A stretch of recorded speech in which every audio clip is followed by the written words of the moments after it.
ஆன்மீக உறவுகளுக்கு அம்முவாரின் அன்பான வணக்கங்கள். இன்று இந்த பதிவில் நான் என்ன பார்க்க போகிறேன்னா, புரட்டாசி மாத சனிக்கிழமை பற்றி தான் பார்க்க போகிறேங்க. மாதங்களிலேயே சிறந்த மாதமானது புரட்டாசி மாதம்னு சொல்லுவாங்க. புரட்டாசி மாதம்னா நம்ம நினைவுக்கு வர்றதே வெங்கடாச்சலபதி தான். அதாவது இன்னைக்கு இந்த வருடம் புதன்கிழமை வந்திருக்காரு. புதன்கிழமை ரொம்ப சிறந்த நாள் வெங்கடாச்சலபதிக்குன்னு சொல்லுவாங்க. புதன்கிழமையும் சனிக்கிழமை தான் ரொம்ப விமரிசையாக பூஜை எல்லாரும் செய்வாங்க. அதனால புதன்கிழமை வந்ததுன்னா ரொம்ப ரொம்ப சிறந்த நாளாக இருக்குங்க. இதாவது நம்ம இந்த சனிக்கிழமை பூஜை நம்ம தொட்டு நம்ம முன்னோர்கள் அம்மா அப்பா செய்திருப்பாங்க, பாட்டி செய்திருப்பாங்க, அதையும் நம்ம தொடர்ந்து செய்துட்டு வரோம். அந்த பலன் நம்மளுக்கு எல்லாருக்கும் கிடைச்சிட்டே வரும்னு சொல்லுவாங்க. இந்த மாதம் புரட்டாசி இன்னைக்கு இருக்குன்னு பார்த்தா 17ஆம் தேதி செப்டம்பர் மாதம் 2025 ஏகாதசி தேதியில் வந்திருக்குங்க. அதாவது புதன்கிழமை வந்திருக்கு. ரொம்ப ரொம்ப சிறந்த நாளுங்க. இந்த வருட புரட்டாசியின் மகிமை என்னன்னு பார்த்தாங்கன்னாக்கா, நம்ம புரட்டாசி நம்மளுக்கு புதன்கிழமை வந்திருக்கு. அதே போல் ஏகாதசி திதியிலே வந்திருக்குங்க. அதுவும் வெங்கடாச்சலபதிக்கு பிடிச்ச நாளே வந்திருக்கு.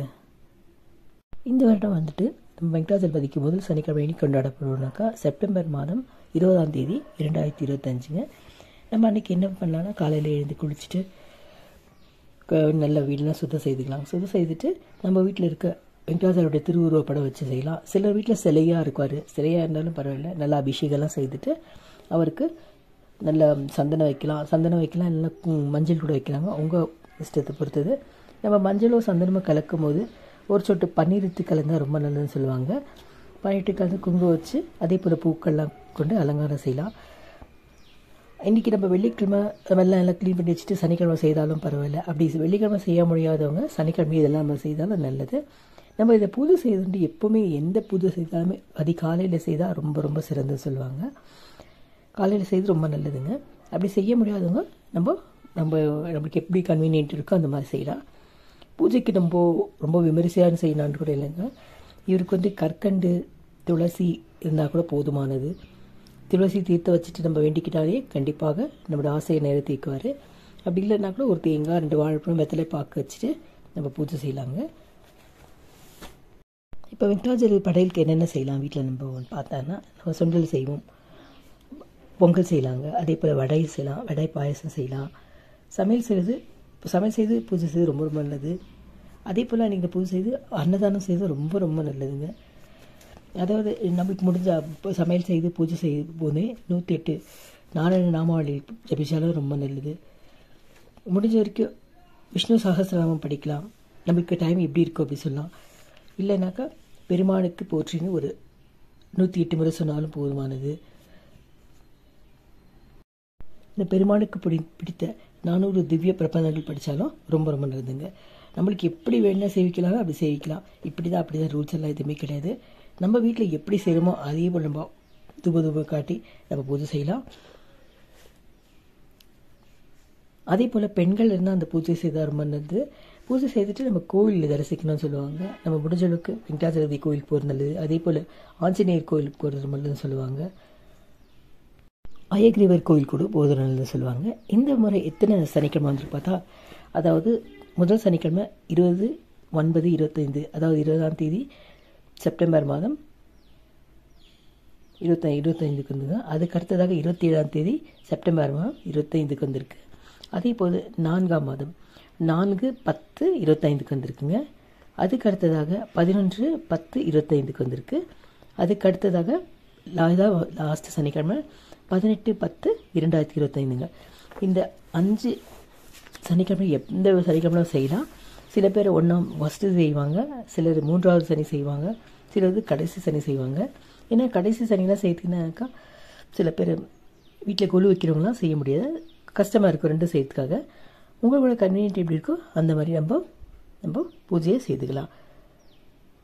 எங்கள் பாட்டி நைவேத்தியத்துக்கு ஒரு 5 வகையான உணவுகள் செய்வாங்க. அதாவது என்னென்னு பார்த்தாக்கா, புளியோதரை செய்வாங்க, பொங்கல் செய்வாங்க, லெமன் ரைஸ் செய்வாங்க, தேங்காய் சாதம் செய்வாங்க, கோகோனட் ரைஸ் அதுதான் தேங்காய் சாதம் செய்வாங்க, இல்லைன்னாக்கா நெல்லிக்காய் சாதம் கூட செய்வாங்க.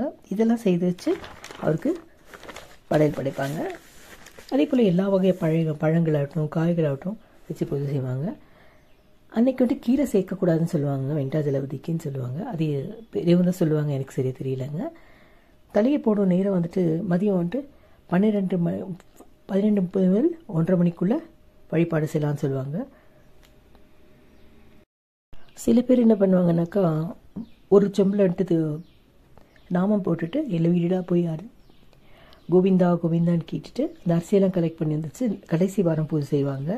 வெங்கடரமண கோவிந்தா கோவிந்தான்னு சொல்லிட்டு எல்லா வீட்டில் போய்ட்டு ஒரு பிடி அரிசி வாங்கிட்டு வந்து சேர்த்து வச்சுட்டு கடைசி வாரம் செய்வாங்க, இல்லை 3வது வாரம் செய்வாங்க. அப்படி கூட செய்யலாம். அப்படி செய்து பழக்கிறவங்க கண்டிப்பாக அப்படி செய்ய ரொம்ப நல்லதுங்க. சில பேருக்கு அப்படி இருக்காது, வீட்டில் இருக்கிறதே கொண்டு செய்வாங்க, அப்படி கூட செய்யலாங்க. இந்த சனிக்கிழமை பூஜை ஒவ்வொருத்தரும் ஒவ்வொரு முறையாக செய்வாங்க. சில பேர் வந்துட்டு மாவிளக்கு வச்சு பூஜை செய்வாங்க, சில பேர் குத்து விளக்கு வச்சு பூஜை செய்வாங்க, சில பேர் துளசி வச்சு துளசி மாலையை அவருக்கு அணி வச்சுட்டு அதே போல் துளசி அர்ச்சனை செய்வாங்க. சில வந்து அதே மாதிரி சனிக்கிழமையில் பூ அர்ச்சனை, பூக்கள் நிறைய விதமான பூக்கள் கொண்டு வாசமிக்க பூக்களை கொண்டு கூட அவருக்கு அலங்கரிச்சிட்டு அதுலேயே பூஜை செய்வாங்க. ஒவ்வொருத்தருடைய வழிமுறை வெவ்வேறாக இருக்கும். சில வந்து ஒன்றும் இல்லை, வீட்டில் யூஸ்வலாக இருக்க படத்தை வச்சு அவருடைய திருவுருவ படத்தை வச்சு வீட்டில் பூஜை செய்கிற மாதிரி செய்து பூஜையை முடிச்சுப்பாங்க. நம்ம எந்த பூஜை செய்தாலும் நமக்கு எல்லாம் ஒரே பலன்தான் கிடைக்கும். அதே போலங்க நம்ம வந்துட்டு புரட்டாசி சனிக்கிழமை மாலையில் வந்துட்டு சுந்தரகாண்டம் பாராயணம் பண்ணால் ரொம்ப நல்லதுன்னு சொல்லுவாங்க, பாட்டி சொல்லுவாங்க. அதே போல் பகவத்கீதையும் படிக்கலாம், ரொம்ப ரொம்ப சிறந்தது. மாநிலத்தை படித்து சின்ன குழந்தைங்களுக்கு கூட சொல்லிக் கொடுக்கணுங்க. அந்த வழிபாடு முறையெல்லாம் சொல்லிக் கொடுத்தா அவங்களும் கற்றுக்கிட்டு அவங்களும் அதை ஃபாலோ ஃப்யூச்சரில் ஃபாலோ பண்ணுவாங்க. இந்த மாதிரி நம்ம பூஜை செய்யறதுனால நம்மளுக்கு வெங்கடாச்சலோட அருள் பரிபூர்ணமாக கிடைக்கும். நம்ம குடும்பத்தில் எல்லாரும் சந்தோஷமாக இருப்பாங்க. அதே போல் நம்ம ரொம்ப ரொம்ப சந்தோஷமாக இருக்குவோங்க. நம்ம முடிஞ்ச அளவுக்கு கோவில் தரிசிக்கிறது ரொம்ப நல்லது. சில பேருன்ட்டு திருப்பதிக்கு போவாங்க, முடிஞ்சவங்க பெரிய திருப்பதிக்கு போவாங்க. இல்லைன்னா கூட நம்ம சின்ன திருப்பதிக்கு போகலாம். இல்லைன்னா நம்ம எல்லா ஊர்லேயுமே அந்தந்த ஊரில் வெங்கடாச்சலபதி கண்டிப்பாக இருந்தே இருப்பார். அந்தந்த கோவிலுக்கு நம்ம போய் அவரை வழிபடலாம். அப்படி நம்ம வெங்கடாச்சலபதி கோவிலுக்கு போக முடியலன்னாக்கா விஷ்ணு கோவில் போகலாம். அவரோட அவதாரம் 10 அவதாரத்தில் எந்த அவதாரத்தில் நம்ம எந்த கோவிலுக்கு போனாலுமே அவர் கண்டிப்பாக அந்த பூஜையை ஏற்றுப்பார். எனக்கு ரொம்ப ரொம்ப பிடிச்ச மாதம் வந்துட்டு புரட்டாசி மாதங்க. எல்லா வருடமே நான் வந்துட்டு பூஜை என்னால் முடிஞ்ச கண்டிப்பாக பூஜை செய்வேன். பூஜை செய்து அன்னதானம் செய்வேன். அதே போல் நீங்களும் முடிஞ்சாக்க கண்டிப்பாக செய்ய. வெங்கடாச்சலபதி அருள் எல்லாருக்குமே கிடைக்கட்டும். அதே போல் நம்ம வேண்டும் போது வெங்கடாச்சலபதி வேண்டிக்கலாம். வெங்கடாச்சலபதி லக்ஷ்மி சமேதா வெங்கடாச்சலபதி அருள் எல்லாருக்கும் கிடைக்கட்டும். மகாலட்சுமி அனுகிரகம் இருக்கிறதும் ரொம்ப ரொம்ப நல்லது. அவர் மகாலட்சுமியை கூட வச்சிருக்கிறதுனால அவர் நம்மளுக்கு வந்துட்டு மகாலட்சுமி அனுகிரகமும் அதே போல் வெங்கடாச்சலபதி அனுகிரகமும் சேர்த்தே கிடைக்கும். நம்ம வேண்டும் பொழுதும் சேர்த்து வேண்டிக்கலாம் சொல்லுவாங்க இல்லைங்களா, தட்டங்கள் தரப்படும் தட்டங்கள் திறக்கப்படும் பெரியவங்க சொல்லுவாங்களே, அந்த மாதிரிங்க. நம்ம கண்டிப்பாக கடவுள்கிட்ட நம்ம வேண்டியதில் நம்ம கண்டிப்பாக கேட்கணும். அவர் கேட்காமலே சேர்த்து செய்யக்கூடிய ஒரு கடவுள் தான். இருந்தாலும் நம்மளோட கஷ்டம் என்ன இருக்கோ, நம்மளுக்கு என்ன தேவையோ நம்ம தான் கேட்கணும்னு சொல்லுவாங்க. நம்ம தெய்வத்தை கேட்டால் கண்டிப்பாக நம்ம ஆசை எல்லாத்தையுமே நிறுத்தி பாருங்கள். நம்ம பரிபூர்ணமாக அவருக்கு பூஜை செய்யணும், மனசார செய்யணும்னு சொன்னாங்க.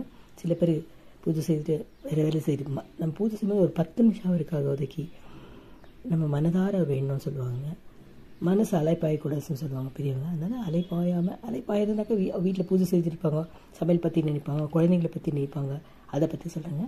நம்ம அந்த 10 நிமிஷம் கடவுளுக்காக நம்ம வெங்கடாச்சலபதிக்காக எந்த ஒரு தெய்வமாக இருந்தாலும் சரி நம்ம முழு மனதோடு பூஜை செய்யணும்னு சொல்லுவாங்க. அதே போல் நம்ம எல்லாருக்காக வேண்டிக்கணும்னு சொல்லுவாங்க. நம்மளுக்காக இல்லை, நம்ம உறவினர்கள் உற்றார் உறவினர்கள் எல்லாருக்காகவும் உலக மக்களுக்காகவும் சேர்த்து தான் நம்ம வேண்டிக்கணும்னு சொல்லுவாங்க. நம்மளுக்காக வேண்டுறது நம்ம அடுத்தவங்களுக்காக வேண்டுறது ரொம்ப பலனை கொடுக்கும்னு சொல்லுவாங்க. அதே போல் நான் வேண்டும்பொழுது எல்லாருக்காக வேண்டுவாங்க, எல்லாருக்காக வேண்டி எல்லாரோட அருள் எல்லாருக்காக வேண்டுவேன். அதே போல் வெங்கடாச்சல அருள் எல்லாருக்கும் கிடைக்கணும்னு நான் ரொம்ப ரொம்ப வேண்டிப்பேன். அதே போல் நம்ம வெங்கடாச்சலபதியும் நம்மளை எல்லாருக்கும் ஆசீர்வாதம் செய்து எல்லோரையும் சந்தோஷமாகவும் கௌரவமாக நிம்மதியாகவும் பேரோடும் புகழோடும் வைப்பார். அதே போல் நம்மளால் எதுவுமே செய்ய முடியலனா கூட பரவாயில்லைங்க, அன்னைக்கு அதாவது சனிக்கிழமை பூஜை செய்கிறீங்க ஒரு 108 முறை இல்லைக்கா 1001 முறை சொன்னால் ரொம்ப ரொம்ப சிறந்ததுங்க. ஓம் வெங்கடாச்சலபதியை போற்றின்னு நான் இப்போ ஒரு 11 முறை சொல்லலான் இருக்குங்க. வெங்கடாச்சலபதியை போற்றி, வெங்கடாச்சலபதியை போற்றி, வெங்கடாச்சலபதியை போற்றி, வெங்கடாச்சலபதியை போற்றி, வெங்கடாச்சலபதியை போற்றி, வெங்கடாச்சலபதியை போற்றி, வெங்கடாச்சலபதியை போற்றி, வெங்கடாச்சலபதியை போற்றி, வெங்கடாச்சலபதியை போற்றி அன்ட்டு நான் இப்போ ஒரு 11 முறை சொல்லியிருக்கேன். உங்களுக்கு முடிஞ்சது உங்கள் கன்வீனியன்ட் எப்படி இருக்கோ 11 முறையோ 101 முறையோ இல்லை 108 முறையோ இல்லை 1001 முறை சொன்னீங்கன்னா கூட ரொம்ப ரொம்ப சிறந்ததுங்க. உங்களுக்கு எப்படி கன்வீனியன்ட் எப்படி சொன்னீங்க. எல்லோருக்குமே இந்த வருடம் அற்புதமான வருடமாக ஆகட்டும். எல்லா ஆசையும் கண்டிப்பாக, எல்லாரோட ஆசையும் கண்டிப்பாக வெங்கடாஜலபதி நிறைவேற்றிப்பார். நம்ம சேனலை ஃபஸ்ட் டைம் பார்க்குறீங்கன்னா தயவுசெய்து சப்ஸ்கிரைப் பண்ணுங்கள். உங்களோட ஒப்பீனியன்ஸை ஷேர் பண்ணுங்கள் ப்ளீஸ். உங்களோட ஆதரவுக்கு ரொம்ப ரொம்ப நன்றி. மீண்டும் ஒரு பதிவில் பார்க்கலாம். பார்த்ததற்கு நன்றி.